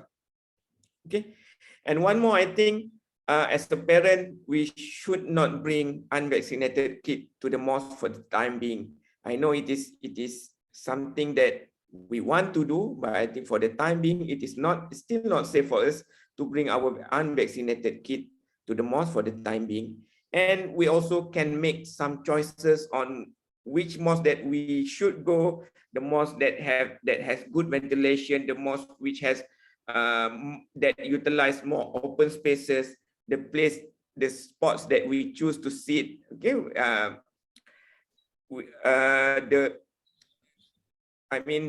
these are all steps that we can take individually to further protect ourselves from being infected or spreading the COVID-19 to the community. Right. So thank you. I think we are almost running out of time. So I have one final question to Prof. Rusli. In your opinion, Prof, is it necessary for the public to always test their COVID-19 status if they are having symptoms during this endemic, during the endemic phase of COVID-19? If yes, when is the best time to test from the day of potential exposure? And do you suggest testing in people who have no symptoms but has been a close contact, for example? Okay. Basically, there have been contrasting opinions on this issue, even among professionals, even among health professionals. Some say that, why should we keep on testing when even the authority themselves have actually relaxed the need to test. And even some countries now, you don't even have to do PCR to enter and whatnot. Thinking that by doing that, you should be able to improve the immunity and things like that. But I personally believe that one of the main components of being transitioning into endemic phase is our ability to transfer some of the responsibilities to contain the infection, to control the infection, to control the spread, of the disease into the people. And because of that, people must be responsible enough to be able to do that. And for them to be responsible, of course, they have to have the knowledge, they have to be told what to do, they have to be, the information that they receive must be consistent, and if there are changes, they have been told why the changes are made and why they have to follow that. You see, and for example, like people ask questions: how come people can go and watch football? There's no restriction to go to the stadium. How come people can swarm the malls, for example, without having to maintain that social distancing and whatnot, especially during Ramadan? Where everybody is, rushing to buy things either for Ramadan or for Eid, later on, So, and people have been looking forward to this Eidul Fitri because this is the first time that they really have high hope that the Eidul Fitri can return, even if it is not to the normal level, perhaps, back to acceptable, normal level, within our own context. So basically, and why did we discriminate mosques and religious activities, for example? But we must remember that discrimination is not the issue here. The issue here is that if the relaxations are given, then people must be responsible enough to be able not to be the problem. One of the most important things when you transition into endemic phase is that everybody should be a solution to the problem, not a problem, that we have to deal with. Meaning that you have to assess yourself. If you think that you have symptoms, and that symptoms could be COVID-19, then the best thing is, of course, to test for that, to make sure that you are free, because you don't know whom you might be in contact with. You don't know to what vulnerable group of people that you will expose yourself if you have the infection. So if you're going to the mosque, for example, like we mentioned just now that we don't see good aeration, good ventilations, in a place, then it is even more so important to make sure that everybody in the hall, everybody in the room is actually safe. Not only safe to themselves, but safe to other people. And we know that most of the mosques, and this is one of the, interestingly, one of the reasons why there had been some reluctance, to relax the SOPs in mosques and religious events, because they say that most of these mosques are attended by the elderly, who is well known to be one of the high-risk groups. So if you don't observe the SOP, then we actually exposing them to the risk of getting the infection. Then it's also very important that you protect your own family. If you have symptoms and you think that you might have COVID-19, then by all means, self-test yourself. Then all the people keep on arguing, why should we, why should we, why should we? But the best thing is that people don't know that is it better to do that, or what is the problem if we do that? So basically, this is the one of the most important things that we have to. And if you talk about the timing, some of the studies say that you have to do it 48 to 72 hours before the symptom appears. Some says that the third day of the symptoms will give you a better chance of having a positive result. To me, it's very simple. If you want to make sure that you are actually protected and you can be protecting others, then you can do multiple tests. If you can afford it. So do it as early as maybe 24 to 48 hours before, and also repeat that at an interval, 3 days, 5 days, and whatnot. And some people say that if I'm tested with my self-test kit negative, can I be so sure that I'm negative? Because there have been many cases when you do that, and then you go and do your PCR. The PCR became positive when all your self-test kits have been showing negative results. I think the responsibility is not only on the people, but also on the authority to make sure that the test is sensitive and it is correctly done. And I still believe in this, although my colleague, some of my colleagues say that, you don't have to do that anymore. Okay. So I take the note that everybody should be a solution to the problem, and public has to assess whether we have the infections by, getting ourselves tested. And the responsibility to control disease now actually should be borne together by the public and the healthcare, as well as the government. So maybe this is a slightly off topic, but this interests many of pharmaceutical scientists out there. These questions is to Prof. Gauss. Prof. Gauss, previously, YB Minister of MOSTI announced that Malaysia are in the process of developing COVID-19 vaccine, locally development. Perhaps Prof could share with the audience at which stage this local COVID-19 vaccine that's been developed by our local scientists, and the role of your institute, Malaysian Genome and Vaccine Institute, in the effort to turn the country as a hub for vaccine production. Yeah, thank you so much, Prof. Habibah. I think that's yeah, a lot of people have been asking about that as well. So the COVID vaccines is actually now developed by IMR, and they have actually started I think almost 1.5 years ago.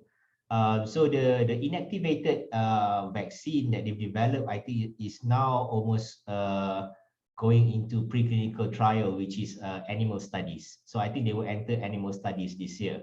The mRNA vaccine that's developed by MR, the COVID-19 vaccine, I think is still in very early stage, and I don't think we'll see that in the next few years. Even the inactivated one, I think once it goes into animal studies this year, probably clinical trial would start at the end of this year or early next year, depending on the funding and whether it's a success or not. But I think this highlights a couple of problems that we realized very early on. Is that first of all, Malaysia has never ever manufactured its own human vaccine previously. We have a company that can develop animal vaccines, but we have never had any companies manufacturing any human vaccine. And we realized that this is why one of the reasons why this COVID-19 vaccines are very slow, because we do not have a mature ecosystem. And it's not only us, you see a lot of countries that even have developed vaccines are still lagging behind. I mean, clearly, usually people compare to Singapore, for example, they have a COVID-19 vaccines developed, but it's still not out yet. I think the success of the very early COVID-19 vaccines is due to many things. One of it is a mature ecosystem. That means someone, for example, Pfizer, Moderna, Sinovac, Sinopharm has the experience to make the vaccine from A to Z, because there's a lot of sort of procedures that you need to go through, because this is a human vaccine that you're going to inject to someone. And if you do not know how to actually do it, you will learn from the process. And this is what we are doing now. We are learning from the process. Even though the COVID-19 vaccine is slow, we are learning. I think our regulators are also learning on how to do it. But going forward to the future, I think this is where most of you probably know that we've launched the vaccine development roadmap last year, where Malaysia aspires to be a vaccine manufacturing country within 10 years. So in order to do that, we need to fill in a lot of gaps. And among the gaps is that, getting at least one vaccine from R&D all the way to manufacturing, so that you know every step of the process and you've been through every step of the process. Because we do lack a certain expertise. For example, when we wanted to do clinical trial, I think until last year, we do not have a first-in-human specialist to do clinical trial. So if you want to do a first-in-human studies, you have to go overseas. But now I think we have one in Sarawak who's trying to set up a first-in-human clinical trial. So that is one gap that's being closed. We do not have a vaccine manufacturer. So I think now is also when the government is trying very hard to get some of the local players to be able to manufacture vaccine. Because even if you do R&D, you'll be able to do the clinical trial, then you do not have a manufacturer locally to actually pick it up. You do not have a mature ecosystem. In terms for Malaysia Genome and Vaccine Institute, we are looking beyond COVID-19. So we are looking at future diseases or other diseases that's relevant to the country. So we are developing we are developing the labs and of course the facility. So we will also have a very small scale, pilot scale GMP facility to manufacture small scale vaccine for clinical trial. Because for the factories, manufacturers, they develop, they make in huge amount of doses. So it's not feasible for them to do small amounts. So you need a small scale GMP, which we are building now in our facility in order for any of the R&D that's currently being done to able to manufacture the vaccine in small scale with certified by GMP certification and then go into clinical trial. For clinical trial, I think we are at the moment quite good. So we've done clinical trial for the COVID-19 vaccines. We have Institute of Clinical Research under MOH. We also have Clinical Research Malaysia, which is a company under MOH as well. These two big entities are doing clinical trials in Malaysia. So I think going forward, it looks quite good. There's a lot of work that needs to be done in order for Malaysia to be able to manufacture. So R&D all the way to manufacturing its own vaccine. That is the aspiration that we hope to realize within the next 10 years or less. I think we hope to get less than 10 years to be able to get all this done. All right. Thank you, Prof, for sharing with us. Although this is a new initiative, but Malaysia really needs the capability for vaccine development and production. And we learned from this pandemic that our country needs to work with each other, cross ministries. We can no longer afford to work in silo. You know, Ministry of Science not talking to Ministry of Health. I'm so pleased to see that now we see that all agencies coming together to make sure that the country has the capability. And also, yeah, you're right that we need to build and mature in vaccine research and development and go to all the pipelines. So on that note, I wish MGI and the country success in this endeavor, Prof. Okay, we don't have that much time. It's 4:26 now. I would like to thank all the panels for the lively discussions that we have. But before we end, I would like to ask, on behalf of the audience today, they have some questions that need to be answered by the panels. I hope that you can spare a little bit of time. Yeah? So this is a question from Miss Lai Yan Mandy. Okay. Most of all vaccines for children are usually a half dose of adults, but for Sinovac in children, full dose is given. Any comment? I'm not sure which one is I should point to. So maybe Prof. Gauss, you are in peak. Maybe you would like to comment on this? Yeah, I can answer that. So usually in a clinical trial, the manufacturers will do multiple different concentrations, and then they will decide based on that to see which one actually introduced, of course, the antibody response, and they want to see which concentration is optimized, meaning that, it's if you give too much, if it produces exactly the same amount of antibody, there's no point of going so high, so you go it low. But in terms for kids, right? Yes. So when Pfizer did their kids vaccine, they tried different concentration and they went on with 10, I think, micrograms, which is a third of the adult vaccine. The adult vaccine is 30 microgram. But they also changed the formula a bit. So that's why you cannot take adult vaccine and dilute it and give it to a kid. Cannot. You need the children vaccine because it's a different formulation as well. And I think they've done studies on that. So when they did the clinical trial, they saw that this is the best concentration for their vaccine. And it's different with other companies as well. Like Moderna uses 3 times higher than Pfizer. So Pfizer uses 30 milligrams. Moderna uses 100 milligrams.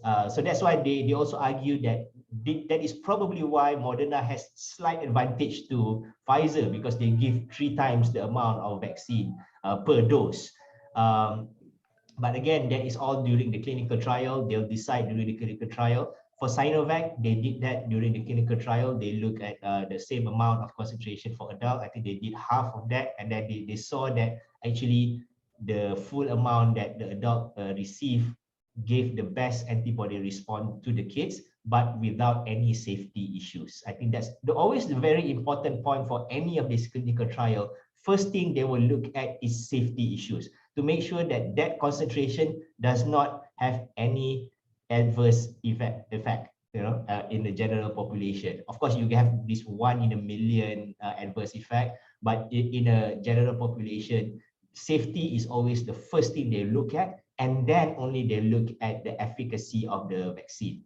So they always do this gradient, and they've decided based on that study. So it's always different for each vaccine because their formula is different, their adjuvant is different, it's a bit different. But the same technology, they have different ingredients and different sequence as well. So it all depends on the study. So we have like 1 or 2 minutes. So this might be the last question that I'd like to ask Prof. Rusli on behalf of Nikja and Lina Pabakaran, who says that I came across a few customers complain on the nerve problems after vaccination, such as numbness and tingling sensation at the lower limbs. And can vaccine cause major depression? One of my friends developed severe depression after his second dose. I was told by psychiatrists that he had seen a couple of patients who said the symptoms occurred after the vaccination. Any comments on this? Yeah, basically, there have been reports that patient can actually come down with a lot of, not to say weird, but uncommon adverse reactions. Basically, although there have been a list of adverse reactions being produced by the manufacturers, by the Ministry of Health, but sometimes people can, get those kind of reaction. And in fact, it is quite interesting that sometimes the depression, although it's not really explainable, actually it's linked to one of the side effects caused by the vaccine. There is until now, I would say there is no direct evidence to say that vaccine actually cause depression, but there have been evidences that vaccines cause, like especially the long, what do you call it, the COVID-19 like symptoms. That so sometimes the patient can be quite depressed because of the perception that if you get a vaccine, you should be well, and suddenly you get a vaccine and you have all these side effects, and they can have that. And there have been reported cases where patients or even investigated for a lot of problems, including cardiovascular symptoms, respiratory symptoms, and patients do report that they feel depressed about it because they don't feel well after the vaccination. So that is could be the reason behind that. But at the same time, we also try to look into the details because whether you like it or not, vaccine in the process of invoking the immunity, might cause other biochemical problems and the other, which has not been known now. So I think it's good to actually look into detail on this as well, if we have enough cases that warrant investigation. Until now, it's actually most of the cases that I know of actually related to the other signs and symptoms, of the adverse reactions of the vaccines. Right. Thank you very much, Prof. Mr. Fahmi, very quickly, there is a question. There is a comment asking a comment about public is showing less confidence now with the vaccination because a lot of them still contracted COVID after 3 jabs. Can you comment on this? Okay, I think this is something that I think when we start promoting the vaccine, I think this is the message. Some of the message are a bit confusing, and some of us send conflicting messages to the public. Okay, when we are started, we are all out of saying about herd immunity. Okay, we say that when we take the vaccine, the public would be protected, no more COVID-19. And when with time, when the evidence come out, it seems that the vaccine lower the incidence of severity of the disease, but not still protecting us from getting the COVID, but not as effective as what we believe when we start the vaccination program. I think this is something that we should learn, and going forward, we should always be careful when whichever statement that we are relaying to the public. For example, regarding the endemicity, we should make the public be open to the possibilities of certain SOPs getting back if there are certain number of cases at certain area. And it seems this is the message that we should get to the patient. I mean, at the earlier stage, we think that when you get the vaccine, you would not get COVID. But when the evidence come, it seems that we can still get COVID even though we are not vaccinated, but the vaccine work in certain ways by protecting ourselves from getting the severe form of the COVID-19. It has many issues lah, because of the variants, because of the public health restriction that are being applied. So these are all not just the vaccine, but all these things are very important for us to adhere so that we can better protect ourselves going into the endemic. Okay, thank you, Mr. Fahmi. Ladies and gentlemen, unfortunately, this is the only time that we have. We are now coming to the end of our webinar. I am sure you agree with me that we have learned a lot from our esteemed panels today, and I do hope that you enjoyed this webinar. So let's join me in thanking all our speakers for the great sharing session today in our usual manner. So let's get our reaction here.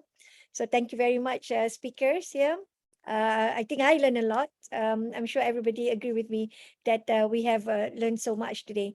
I'd also like to thank APM, MPS, and all the participants today for making this webinar happening today. So I just want to end this by very quickly, because we don't have time, by saying that thank you again, everyone. And, please follow the SOPs, although we are in the endemic phase. Please also stay safe for everyone, for us, for our family, for the vulnerables, and for everyone around us. Thank you very much, everyone. Thank you. Thank you, Prof. Bye. And thank you, everybody. Thank you. Yeah. Thank you. Can we take a good Prof